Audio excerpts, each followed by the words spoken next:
میں امام احمد بن حنبل، پتہ کون ہے؟ ہمارے اہل سنت کے سر کا تاج۔ ہمارے اہل سنت میں بخاری کو اور مسلم کو کہتے ہیں شیخین، اور امام احمد بن حنبل شیخین کے شیخ ہیں۔ اس سے بڑا اہل سنت میں میرے پاس امام کوئی نہیں، اس سے بڑی میرے پاس کتاب کوئی نہیں۔ ذرا حدیث سنیے گا، گرم موسم میں بھی سینہ ٹھنڈا ہو جائے گا۔ جب سورہ توبہ کی پہلی آیات اتری نا، برات من اللہ ورسولہ الی الذین عاہدتم من المشرکین، جب یہ اتری، توجہ، اللہ نے کہا سونیا یہ آیات جو ہے نا سورہ توبہ کی، یہ مکہ میں حج کا زمانہ تھا، وہاں جا کے اعلان کر دے۔ اہل سنت کی 70 کتابیں دے رہا ہوں، کوئی مائی کلال پاک ممبر پہ ہاتھ رکھ کے کہہ رہا ہوں، کوئی قبروں سے بھی نکل کے آ جائے گا، میری بات کو رد نہیں کر سکے گا۔ اللہ نے کہا یہ مکہ میں عرفات میں جا کے اعلان کر دے۔ حضور علیہ السلام کی طبیعت ناساز تھی، بیمار تھے، حضور علیہ السلام نے وہ صورت دے کے بھیج دیا حضرت ابو بکر صدیق کو۔ توجہ ذرا، میں ایسے کھول کے دکھا کے جاؤں گا یار، ان کو بھیج دیا آپ جا کے اعلان کر دیں۔ ادھر حضرت ابو بکر نکلے، ادھر جبریل آ گیا۔ اوئے ہوئے، قبلہ حضور، یہ بڑی بہت بڑی روایت ہے، جو سادات بیٹھے ان کے قدم چوم کے روایت دینے لگا۔ جبریل آ گیا، یا رسول اللہ کی طرف سے آرڈر لے کے آیا ہوں، یہ پیغام آپ نے دینے جانا تھا، آپ کی طبیعت ناساز ہے۔ اللہ نے کہا ٹھیک ہے، طبیعت ناساز ہے، خود جانے کی ضرورت ہی نہیں، میں تو تجھے رات کو زیادہ دیر کھڑے نہیں ہونے دیتا، طبیعت ناساز ہے نہیں جانا، لیکن ٹھیک ایسا ہی کیا۔ فرمایا خبردار، اللہ کی طرف سے آرڈر آ گیا، آپ کے بعد جو اللہ کا پیغام لے کے جائے گا وہ فقط وہ جا سکتا ہے جو آپ سے ہو۔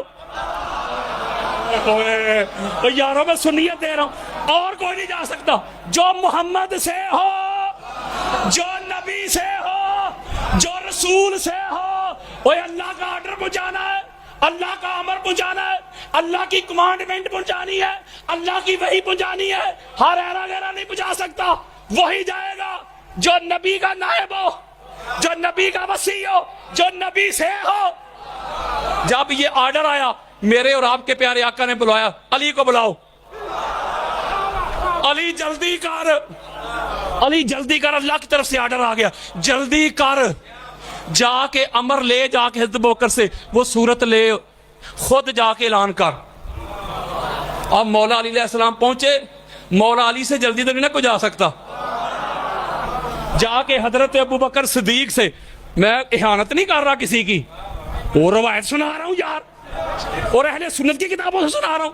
مولا علی علیہ السلام نے جا کے ابو بکر سے وہ صورت لے لی، خود جا کے اعلان کیا، ہاتھ جوڑ کے ایک جملہ نہ کہہ دوں، قدم چوم کے، وہ جو اللہ نبی کے بعد، جو اللہ نبی کے بعد کسی اور کو اپنے احکام کا اعلان کرنے نہیں دیتا۔ اوئے ہوئے ہوئے، یہ کیسا دستور زباں بندی ہے تیری دنیا میں، یہاں تو حق کہنے کو ترستی ہے زباں میری، نہ جانے کون مار دے کافر کہہ کے، شہر کا شہر ہی مسلمان بنا پھرتا ہے۔ وہ جو اللہ نبی کے بعد علی کے علاوہ کسی کو اپنی وحی کا اعلان کرنے نہیں دیتا، تو وہی اللہ نبی کے بعد کسی زید بکر کی اطاعت کیسے کرنے دے گا؟ اوئے ہوئے ہوئے، میں قرآن سے ایک آیت دیتا ہوں، بس کلوز کر رہا ہوں، ورنہ گھنٹے 1.5 گھنٹے میں شروع ہوتا ہوں۔ یہ نقصان آپ کا ہوا ہے جو لیٹ کیا ہے آپ نے۔ میں قرآن سے ایک آیت دیتا ہوں، گال ہی مک گئی، نہ میری بات، نہ کسی محدث کی بات، نہ کسی مولوی صاحب کی بات، اللہ کی بات۔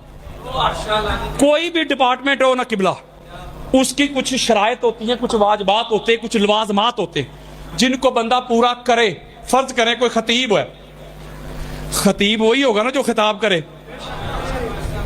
تو خطیب کہلوانے کی شرط ہے کہ خطاب آنا چاہیے۔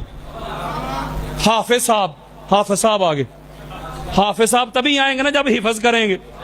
بولو یار، حافظ کی شرط ہے حفظ ہونا، ٹھیک کہہ رہا ہوں۔ ڈاکٹر صاحب آگے جی، تو ڈاکٹر وہی ہوگا جس نے پڑھا ہوگا، بولیں یار۔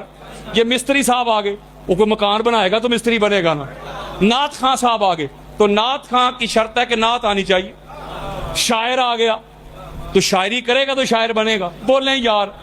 اسی طرح ہاتھ جوڑ رہا ہوں، اللہ سے پوچھتے مولا تو ہی بتا دے، تو یہ مسئلہ حل کر دے کہ نبی کے بعد جس کی اطاعت کرنی ہے اس میں کون سی صفات ہونی چاہیے،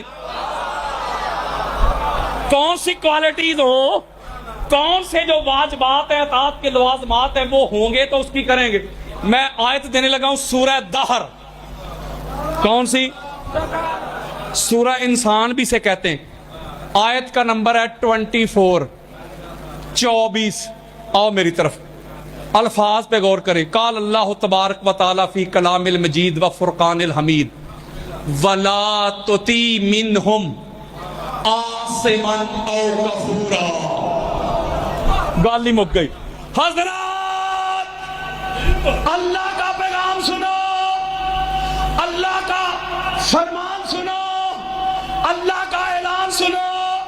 اللہ نے کہا تم نے اس کی اطاعت نہیں کرنی، اس کا کہا نہیں ماننا، اسے ہادی نہیں ماننا، اسے مہدی نہیں ماننا، اسے امام نہیں ماننا، اسے رہبر پیشوا نہیں ماننا. مولا کسے؟ فرمایا جو گناہ کر چکا ہو یا کافر رہ چکا ہو. اوئے ہوئے ہوئے ہوئے، اللہ کا قرآن دے رہا ہوں یار. اچھا ایک ایک لفظ پہ غور کر لے. والا اور نہیں تو تم نے اطاعت کرنی منہم ان میں سے آثمن جنہوں نے گناہ کیا، او یا کفورا کفر کیا. تو میں ایک لفظ بتا رہا ہوں. پتہ چلا کہ اطاعت اس کی ہوتی ہے مولوی جی جو بے عیب ہو. میں نے شروع میں نہیں کہا تھا ترتیب ہی ہے اللہ نبی تے علی. اچھا میں نے ایک کتاب لکھی ہے، اس پہ میں نے 80 کے قریب آیات جمع کی ہیں، احکامات 80 کے قریب، جس میں اللہ نے بھی ترتیب یہ رکھی قرآن میں اللہ نبی تے علی.